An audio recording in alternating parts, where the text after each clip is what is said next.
নমস্কার, আমি পায়েল আর আপনি দেখছেন ও নিউজ বাংলা। গণতন্ত্রের উৎসবে কি এখন শুধুই আর্তনাদ? দক্ষিণবঙ্গ থেকে উত্তরবঙ্গ তৃণমূলের গুন্ডা রাজ আর দাদাগিরি আজ সীমা ছাড়িয়ে গিয়েছে। আর এবার তাদের নিশানায় এক অসহায় হিন্দু বৃদ্ধ। তার অপরাধ, তিনি বিজেপিকে সমর্থন করেন। তৃণমূলের বিরুদ্ধে অভিযোগ যে বিজেপি সমর্থক এই বৃদ্ধকে মারধর করে তৃণমূল কর্মীরা। তিনি নরেন্দ্র মোদীর আদর্শে বিশ্বাসী, আর এই অপরাধেই তৃণমূলের আশ্রিত দুষ্কৃতীরা ঝাঁপিয়ে পড়ল তার উপর। হাত পা ভেঙে গুঁড়িয়ে দেওয়া হলো বৃদ্ধের, যাতে তিনি আর কোনোদিন বুথমুখী না হতে পারেন। পরবর্তীতে এই এলাকায় বিজেপি প্রার্থী যখন ভোট প্রচারে যান, তখন কান্নায় ভেঙে পড়েন সেই বৃদ্ধ। শোনান তৃণমূলের সেই পৈশাচিক অত্যাচারের কাহিনী।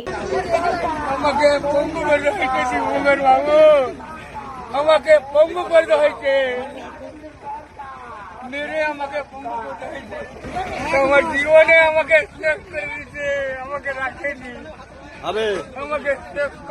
তাহলে এটাই কি মমতা বন্দ্যোপাধ্যায়ের উন্নয়ন? বাংলার হিন্দুরা কি আজ নিজের রাজ্যের নিজের রাজনৈতিক মত প্রকাশের অধিকার হারিয়ে ফেলেছে? তৃণমূলের গুন্ডারা কি এতটাই শক্তিশালী যে তারা প্রশাসনের চোখের সামনে একজন বৃদ্ধকে আপাহিজ করে দেওয়ার চেষ্টা করছে? এটা কোনো বিচ্ছিন্ন ঘটনা নয়, এটা হিন্দুদের ওপর পরিকল্পিত আক্রমণের এক জ্বলন্ত উদাহরণ। তবে প্রশ্ন, আর কতদিন, আর কত রক্ত ঝরলে শান্ত হবে তৃণমূলের এই হিংসার রাজনীতি?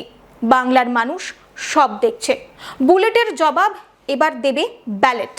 এই পঙ্গু করে দেওয়ার রাজনীতি, এই আর্তনাদ কি এবার সত্যি পরিবর্তন আনবে? নজর থাকবে আমাদের। আপাতত এই পর্যন্তই। অন্যান্য সব খবরের জন্য চোখ রাখুন ও নিউজ বাংলায়। ধন্যবাদ।